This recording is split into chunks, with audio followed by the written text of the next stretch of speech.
Hi.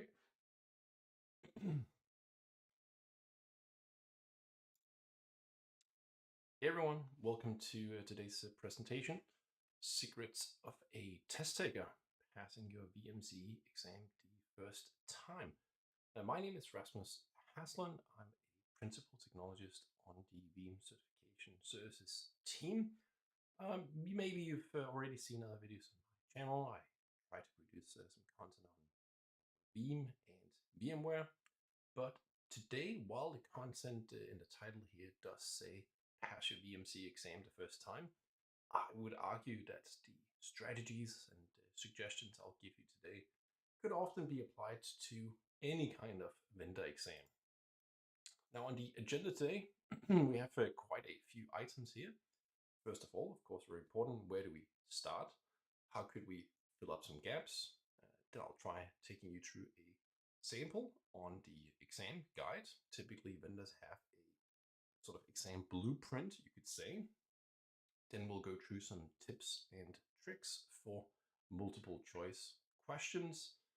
Then we'll talk a little bit about when you finally do go to take the exam, if it should be online in a online proctoring situation, or if you should go to the in-person test center. So lots of great content lined up. And then of course, as always, I love some good Q&A. So we'll go through some questions at the end as well.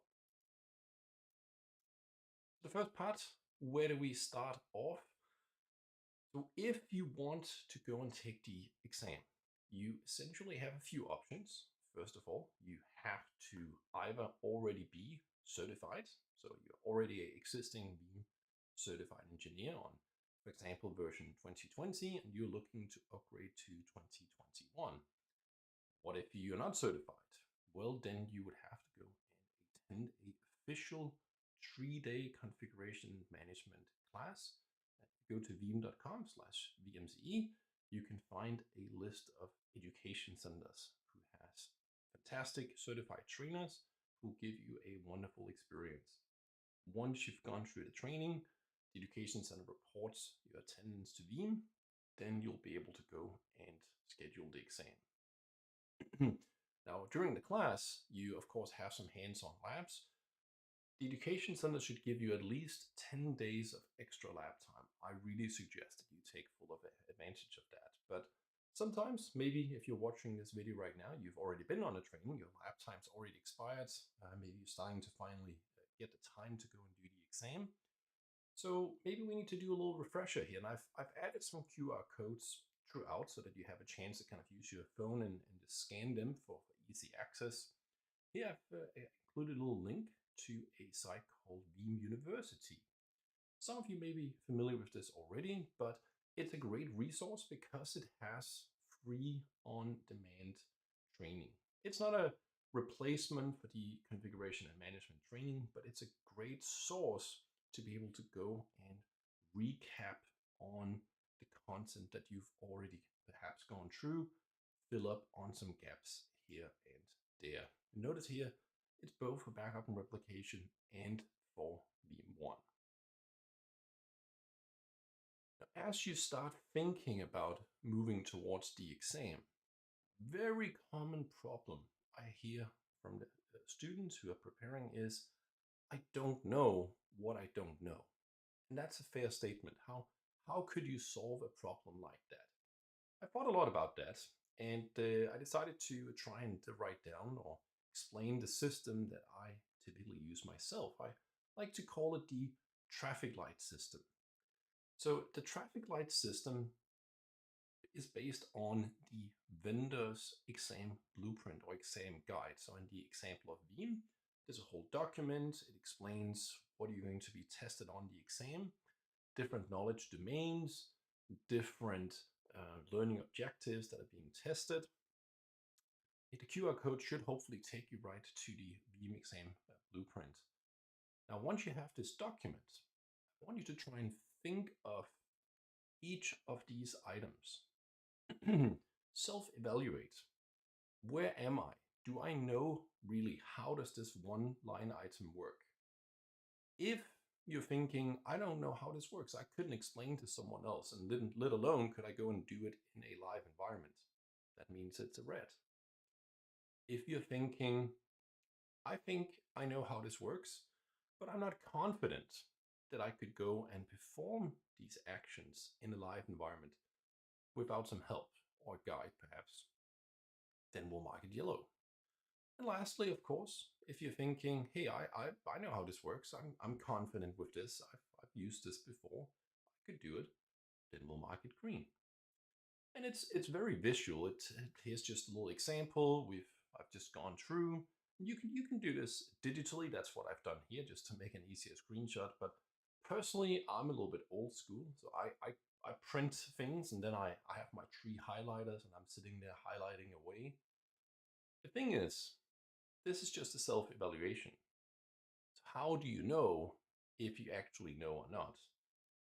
That's a fair question, but make sure you do this as the first starting point. Once you're done with that, you're happy with what you've put in, then we go and take the official Veeam practice exam. Okay, it's 50 questions. To pass the real exam, you need 70%. At this point, just take the practice exam once. Some people are tempted to sort of jump into brute force mode. They're starting to use their favorite search engine to go and look up different questions to try and find the answers as they're taking it. Don't do that. Just take it cold so you have an idea, where are you right now? In this case here, you can see we have this secondary backup section. It's set to 0%. Then you go back to your traffic light report. If you see that I was actually set right at something like, let's say, yellow or green, but on the real exam you are hitting 0%, or should I say the real practice exam here, then maybe we have a disconnect. Now you know that you thought you knew this, but in reality you didn't. Now notice this can go both ways. Sometimes you thought you were red, but actually you were scoring higher.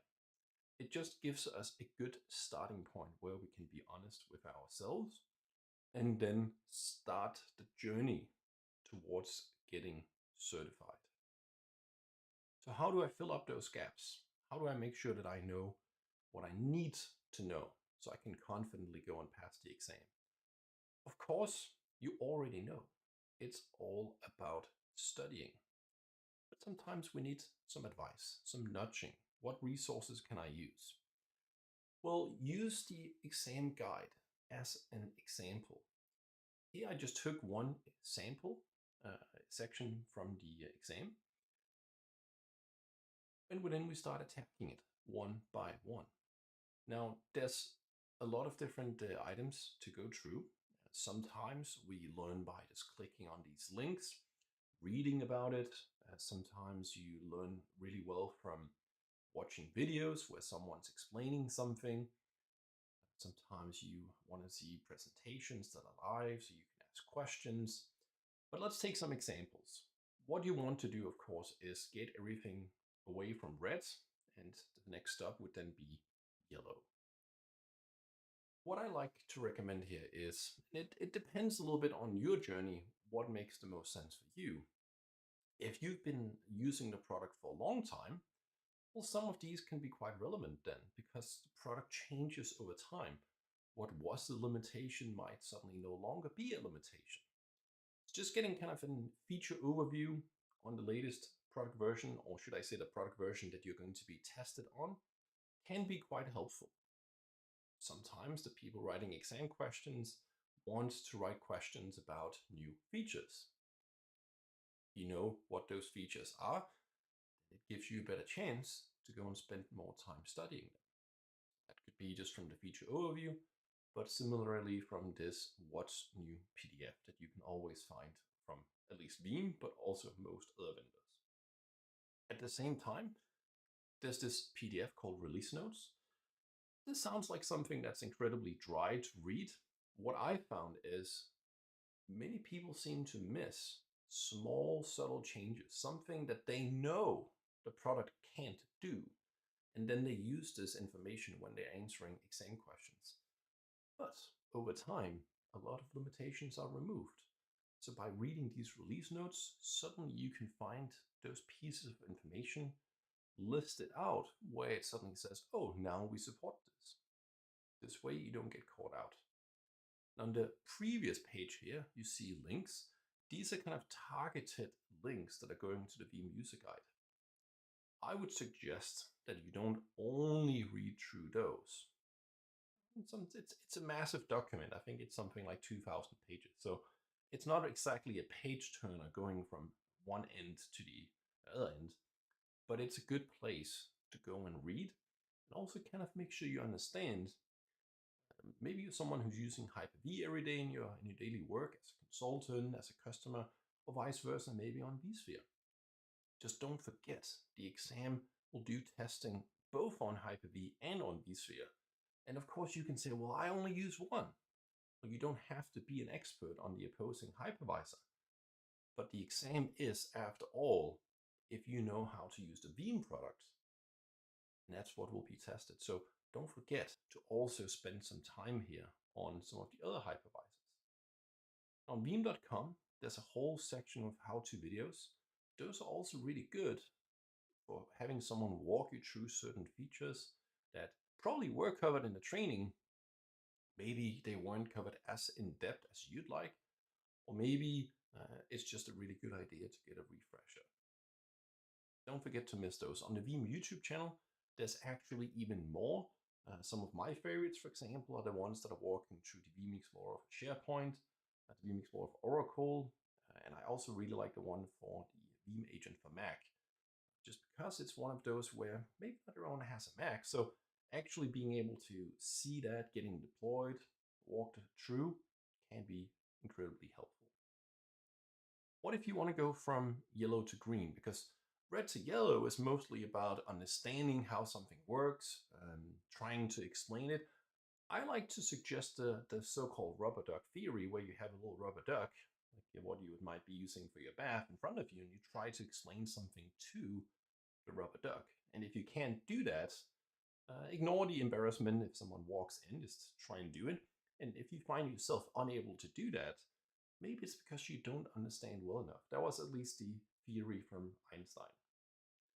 And if we continue moving forward, now you reach the point where everything's yellow, or at least one item is yellow, and you're looking to push it forward to green. What can we then do? Well, this is all about being able to do something. So what if you have a large lab already, maybe a home lab? Wonderful, wonderful. And you might think, I need so many resources. Well, the official Veeam lab that you used in the training runs on something like 40 gigabytes of memory. So while that may be a little bit too much for your laptop, it's not completely impossible to buy some older hardware and run Veeam on top with some nested virtualization. You don't have to have licenses, right? You can always use the trial version of ESXi. There's a free version of Hyper-V that you can use. Maybe you'll have to go a few versions back. You could always use the trial version from Windows as well. So there's a lot of options right there. And Veeam gives you a community edition that protects up to 10 instances. But if you want something that's already set up, easy to use, all of the instructions built in, well, then if you go to the logical operations website, the address is veeam.lochoice.com. Then you see there's a button here. You have to log in. How do you get an account? Well, the account was made for you when you already attended the official training. So if you didn't attend the training, unfortunately, it's not possible to get to this website. But inside, there's actually quite a few things I want to call out. For example, notice here in the presentation when you did the training, there was a lot of animated slides. There's also a section here called quick recap videos. These are videos where we did a recording with an instructor, and he walks you through all of those animated slides that in the book obviously are very static.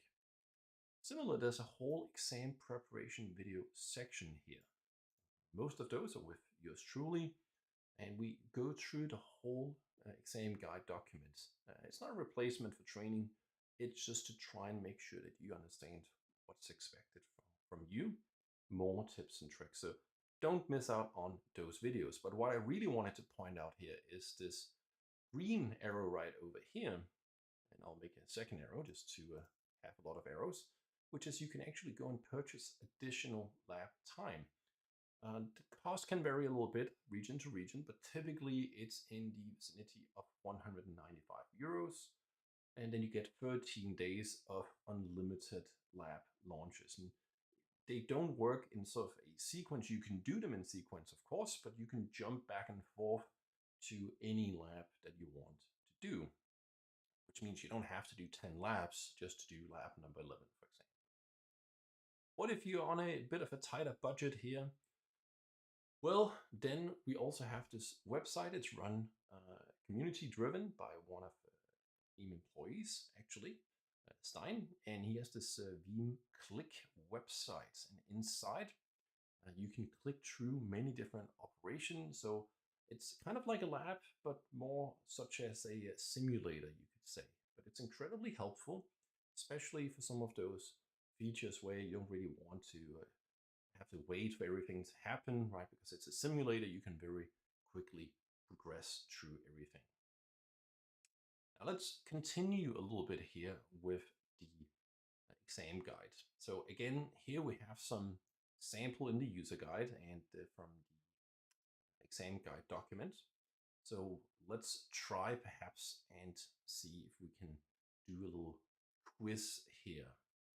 So here I've put a bit of a question on the whole setup, and let's see if we can get Slido here to work. First of all, I'll switch over to Slido, and this is completely free. So if you scan the QR code, and I'll try and move out of the way here, you can also go to the website and just type in this code, and that will allow you to join. So we can go through a couple of question examples here together. Click start activation here. See if we can get a couple of people to hopefully join in.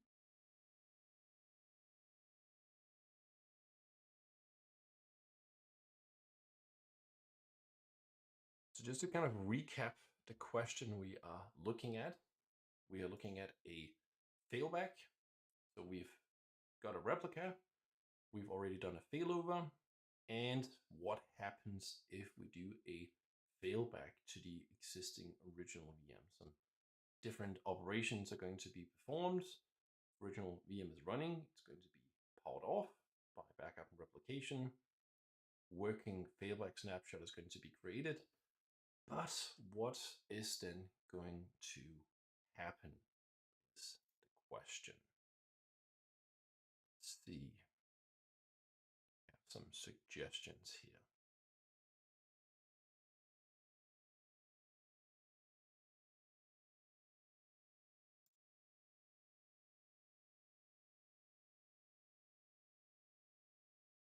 Everyone's just very shy.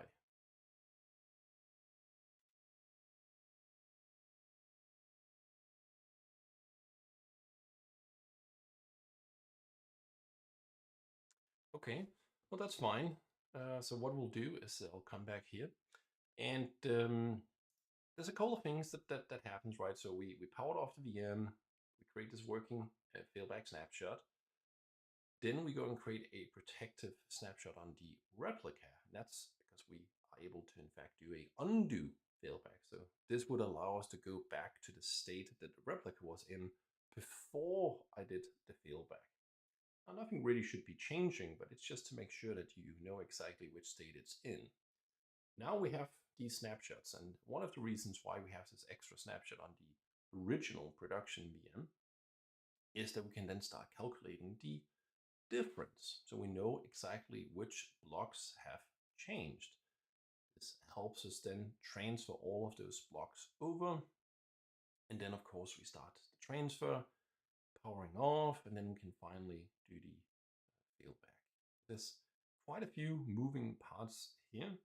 And it's just again one of those examples of, oh yeah, failback super easy to do, but do we really actually remember what happens. There are quite a few steps.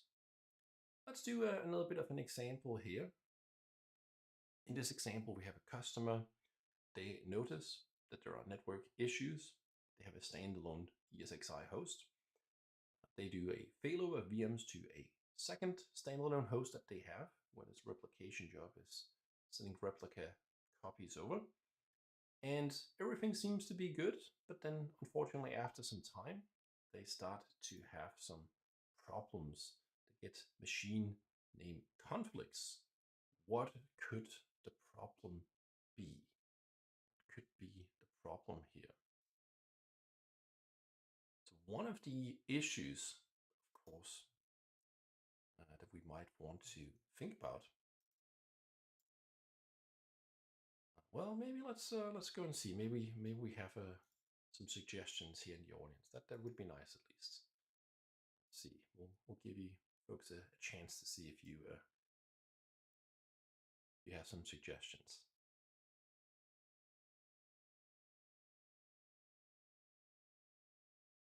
But don't be shy. It's always good to have some engagement here.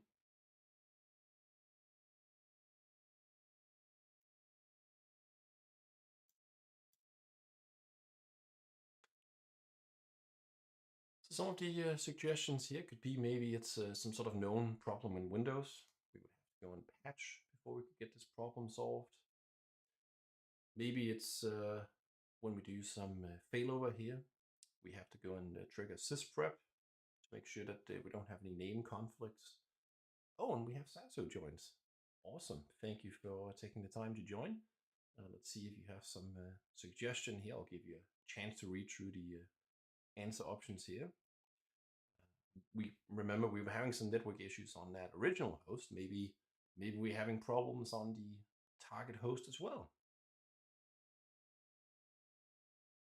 Maybe it could be that when we do a failover, we also have to do a permanent failover to avoid having any machine name conflicts.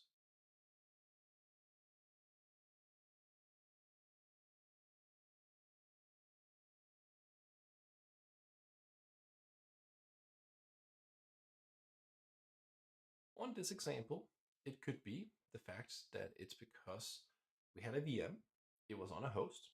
Remember that host has a VM which is in fact powered on. When you do the failover, what happens to that original VM? VM will not actually go and power it off. It's going to remain powered on.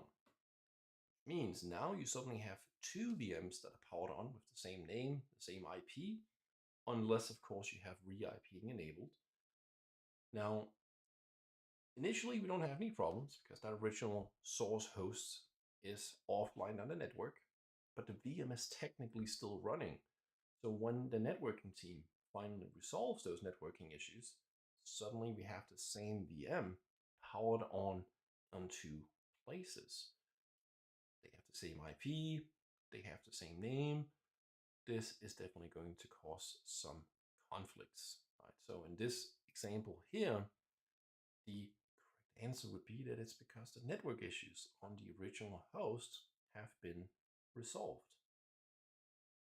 Okay, hopefully that helps a little bit, just to try and put a correct frame of mind here when we're doing these types of questions. Make sure we use both the information that's provided, but also the contextual knowledge of how do these features work. What's done, what's not done. Sometimes that helps us a lot as well. Let's take a closer look at some of these exam questions as well.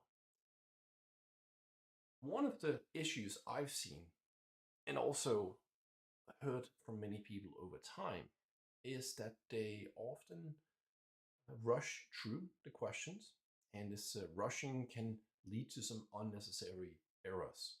So how can you avoid being in a time crunch? Well, one of the suggestions I always give is if you hit a question and you think, okay, I literally have no idea what to do with this question. Oftentimes people will then dig their heels in and try and spend more and more and more time. Don't do that. Just mark the question for review. Don't pick any answers. go to the next question immediately. This way, you want to have a positive forward momentum, and then you can come back to them at the end. This way, you don't run out of time where you could have been answering questions that you easily could answer, as opposed to spending all of the time on questions that you apparently didn't know what the answer was to.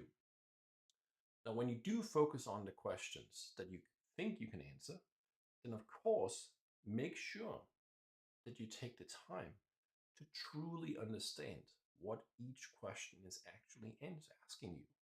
Right? Too many times I've seen people skim over the question, in many cases even completely skip the question. Then they go down to the answer options, read those first, and they skim through the question, and then they pick the answer that they want. Make sure that you really understand the question. Otherwise, you risk answering a different question than what actually is being asked. And that makes it much more difficult to come up with the correct answer. All right, Meow. Not sure if anyone ever experienced what I like to call deja vu. So try to, maybe before you go down to the answer options, like I said, read carefully through the question, but then pause for a moment before you go down to the answer options. Try to visualize in your mind what you believe to be the correct answer. Then you can go down and start reviewing these answer options. Now, the answer options, there will obviously be one or more correct answers that should always be listed out, but the wrong or incorrect answers are what we officially technically call distractors. There shouldn't be any trick questions. I spend a lot of time myself reviewing exam questions to avoid any type of trick questions. But that doesn't mean that the answer might still appeal to you. And so as you're trying to look through these, try to first see if you can find the answer that matches up with what you thought it was going to be. If you find it, great, that's the one you probably want to go with. Maybe just then do a quick scan and see if there is an answer that you think looks even better. But you want to find the one that's closest to the one you already decided. Just kind of double check the other ones and then go forward. Don't do this second guessing, like go with your initial gut feeling and then move forward.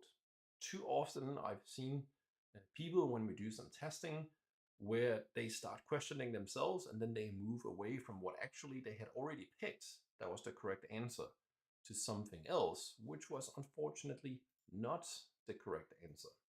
And this is a big shame, of course. This is not what we want to see.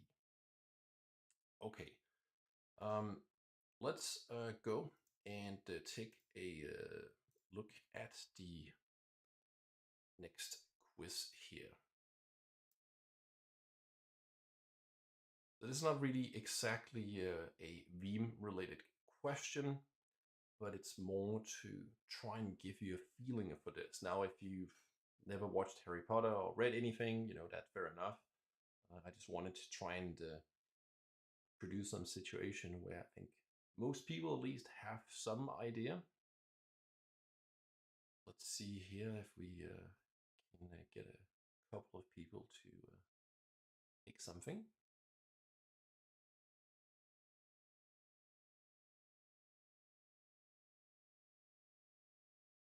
Okay, thank you for that.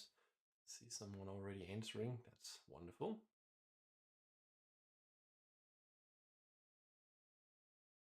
But the interesting thing about these answer options, of course, we have a few here, right? Vernon sits him down, tells him, "You're a wizard," or he accidentally does magic, or he receives this information about Hogwarts via Owl Post, or Hagrid tells him, "You're a wizard, Harry." All of these can be pretty tempting. I see we even have a bit of a duck down, a bit of a 50-50 split here. Now, the interesting thing here, of course, is that technically he does accidentally do magic. but he doesn't know that he's a wizard, right? So this is a good example of a distractor, right? He doesn't know that he's a wizard. He's just actually a little bit confused. He does get these owl posts, but they are also intercepted, so he doesn't still actually know. And then finally, Hagrid does, in fact, tell him, Harry, you're wizards. And that's when he finally knows. Right? So it's a little bit similar to what you sometimes might experience on the exam. You see something that you remember.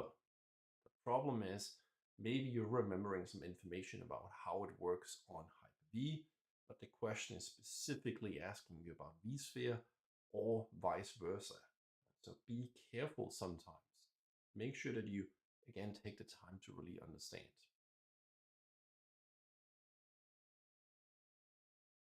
The issue here is, as we're sort of running through these multiple choice questions, our brain can easily zoom in or zero in on a answer choice, just like with the Harry Potter thing here. Something that did happen, or something that you saw.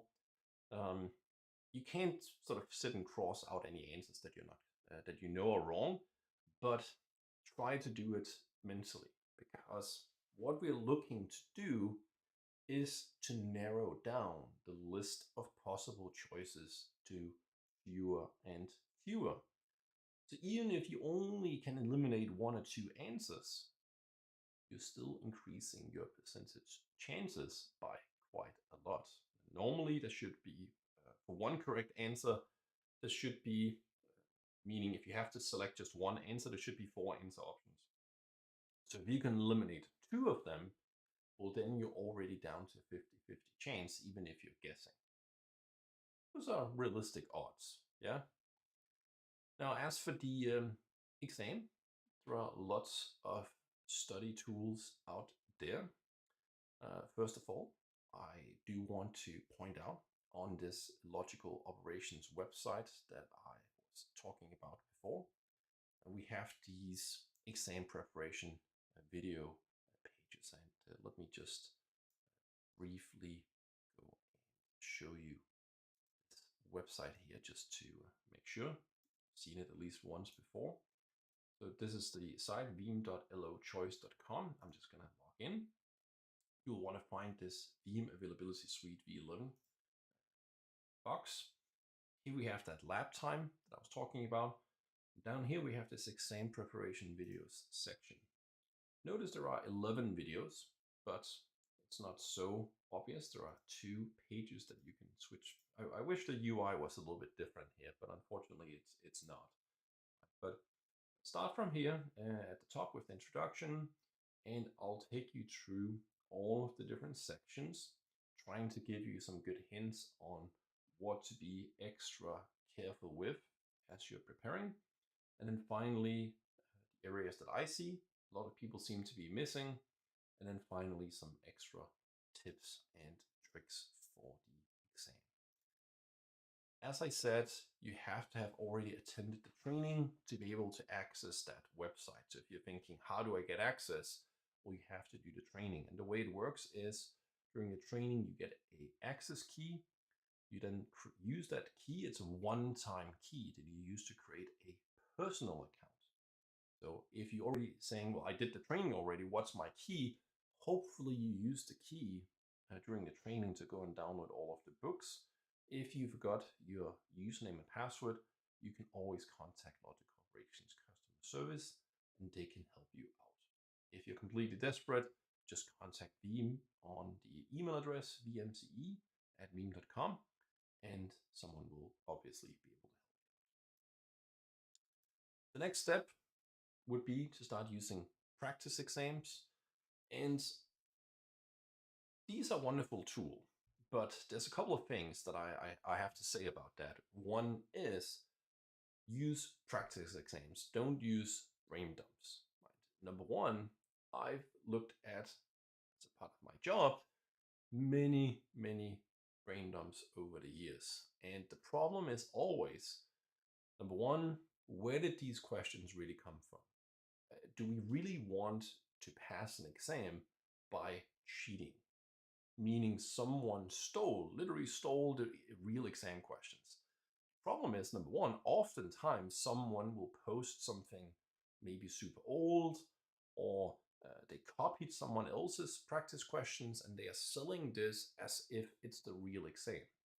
Sometimes it might be actually the real exam questions, maybe even with the real answer options.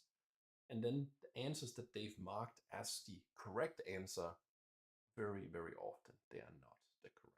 And I'm not saying that because I'm trying to scare someone away here. It's just a fact. The problem then is if you're trying to memorize or learn something by looking at what you think is the correct answer and it's not, then you're pushing out good information and instead pushing in bad information. Which means if you apply this during the real exam, you'll probably fail. And that doesn't help anyone. So try and think, why is it that I want to pass the exam? Is it just to get a checkbox somewhere? Then maybe this is going to be helpful. If it's because you want it to be a career potentially changing move, you want recognition that you actually know these things, then maybe it's better to actually invest a little bit of time and learn these things. It will also probably help you in your daily job. And this is where using real practice exams come into play. Because what is the purpose here? It's to try and test you. Where are you on this journey? You'll see that the practice questions I write and put on my personal website, rasmushaslund.com, the questions, they are usually a little bit long. They're typically longer than the ones you see on the real exam, and they're typically more difficult than the ones you see on the real exam. It's because I'm trying to push you back into the user guide, to read, to push you back into the lab, to go and try something out to see what the answer is. So that while you may be finding the answers to that one question, you hopefully, at least that's what I would like to see, you're gaining knowledge that could be applied to not just specifically that one question, but to other questions as well. And this is where I just want to remind you, it's so important that we are learning here, that we are achieving understanding. If you're just memorizing, so that when you go to a practice exam, you can say, okay, this one, you don't even need to read it, you already know it's going to be A, C, B, D, A, D, B. Okay, great. Now you can get a nice 100% on the practice exam, but those are not the questions that are going to be on the real exam. So don't do that. Instead, brute force it if you want to, right? But make sure that you can actually explain, why is this one correct? And even more difficult sometimes is, why are these other ones not correct? But this is what helps you as you push forward on the real exam. Before you sit the real exam, it's probably a good idea to try and aim that you can consistently do about 90% better on the practice exams. Because if you can't, it means, what if those questions testing you on something different? You suddenly can't look up anything. You only have the computer to answer questions and what's in your brain. So set yourself up for success, get the exam scheduled, and then use the practice exams, of course. Now, the last step here, of course, is to go and do the exam. And I have a bit of a personal preference here on where to do the exams. Now, this can change, of course, a little bit, and it's potentially even a bit of a personal preference. But there are two options, of course. One is online proctoring, and the other one is to go in person. I've often heard from people who told me, I can't do the exam before such and such date because there are no available time slots. When I then go online and check, I can easily find a time slot, even in their time location. And often it's because they are trying to only do online proctoring. Personally, I have a massive preference for doing in-person tests. When you do online proctoring, there's a lot of stress factors. What about the internet? It has to work. If it suddenly fails, that's on you. I don't need that kind of pressure. If you're at home, and you have kids or spouse or animals of some sort, pets, and suddenly the door opens up to the room, you will fail the exam immediately. The proctor's going to fail you. If I'm in a test center, there's also going to be a proctor, but it's their responsibility to make sure that all of my surroundings are in a good state, that there's no noise. If the computer fails, the internet fails, well, it actually doesn't matter if the internet fails because everything's running offline in an in-person test center. But if the computer fails, they can give you more time. They can even reschedule the exam for free. If you are one of those people who, when you're doing the exam, talk to yourself, and you do this during the online proctoring, you'll get a warning. And if you do it again, they will fail you. They'll even consider potentially that you're cheating. Now, I talk a lot to myself. I'm doing that right now, but hopefully you're listening. But on the exam, I also, if I have the opportunity, I'm in the room, I'll talk out loud to myself. Sometimes there are other people in the room. That's why the test center I like to use only has one seat. That way I'm in a room by myself and it doesn't really matter. It just helps me sort of logically work my way through some of the questions. If you are working in IT, which probably you're doing if you're watching this video, you've maybe experienced at some point in your career a challenge of some sort that you were having issues solving. And then you call a friend to get advice. But I've experienced many a times, and it's very odd. I'm explaining the problem to this person, and before they can even say anything, I realize what the solution is just by talking my way through it. And that's what I also see on the exam here. There's actually a bit of a mistake here. Number two, I just realized that this has changed. Actually, it used to be that you would get something to write on, but that's actually not the case anymore. There's a digital scratch paper, um, and that's available in both exams. But in person, you no longer get a physical piece of scratch paper. So just a little correction there. What about the online proctoring? Is it all bad? Of course not. You get more flexibility, right? You don't have to travel anywhere. Um, Hopefully, you can control the surroundings, meaning you can make sure you're the only one there. You can't have any VPNs installed. If you have certain security softwares, it can interfere. Technically, they have a system check software. However, I've seen sometimes where the system check says, yes, everything is good, but then on exactly the same computer when the exam starts, suddenly it doesn't start. I think it's been fixed, but I know, for example, if you had Carbon Black, security software from VMware, that was known to cause issues for quite some time, but I'm sure that they will help you get all of that stuff done. As I mentioned, don't talk at all during the exam.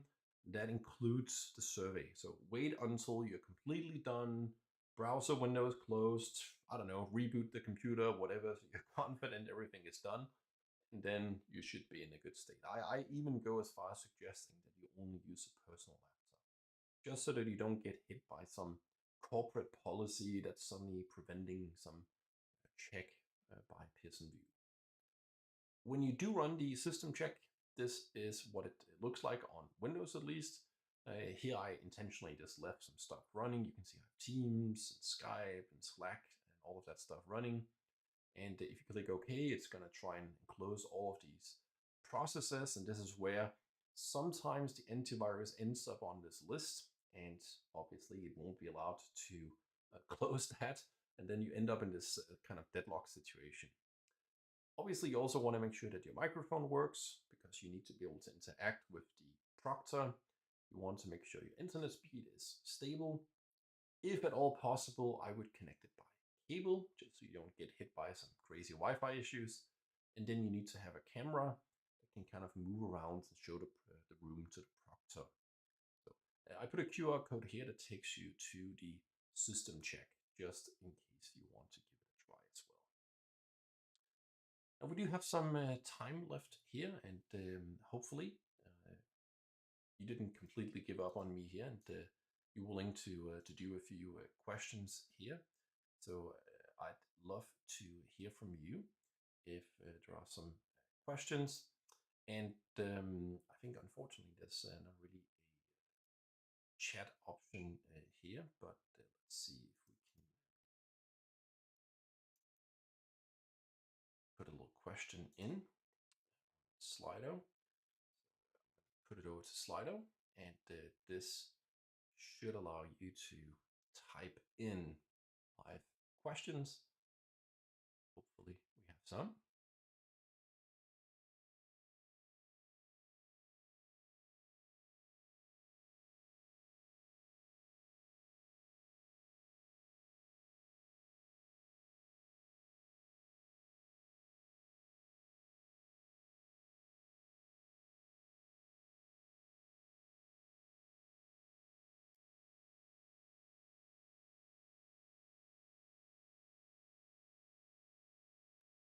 One of the common questions I had recently was if I was going to record new question review questions, because I in the past did videos for each of the practice exam questions for the 2020 exam, if I was going to do the same for the 2021. Probably yes. Probably yes. I've just struggling a little bit to find the right amount of time to get it done. See, someone's typing out a question. Very exciting. Let's see if good questions we'll get.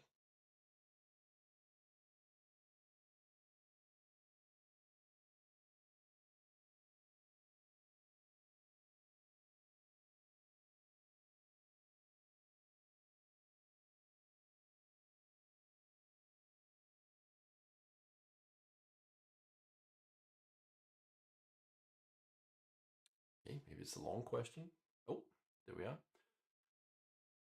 Let's see, here's an option to get access key for veeam.elochoice.com from my Veeam partner account page. Should I write to support? So the education center that you attended the training with are the ones who will buy your courseware from Logic Operations. And when they do that, they get the key.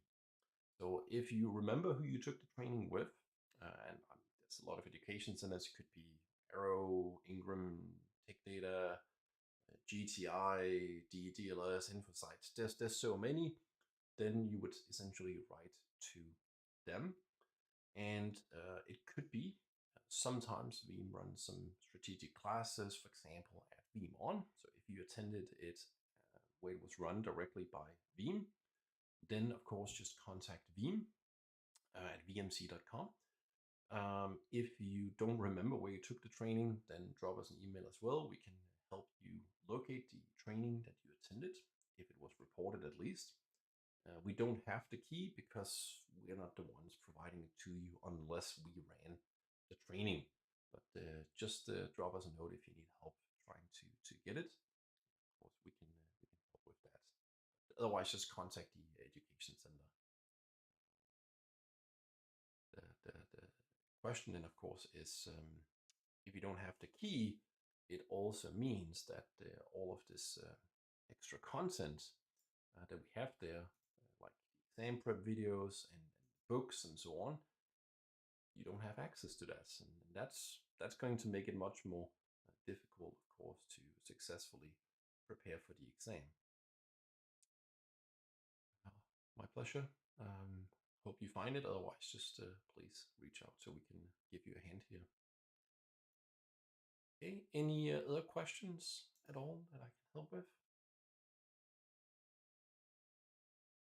Otherwise, if not, you're always welcome to reach out to me on the YouTube channel here, or on LinkedIn, or on Twitter. On Twitter, you can find me using the @Haslund username.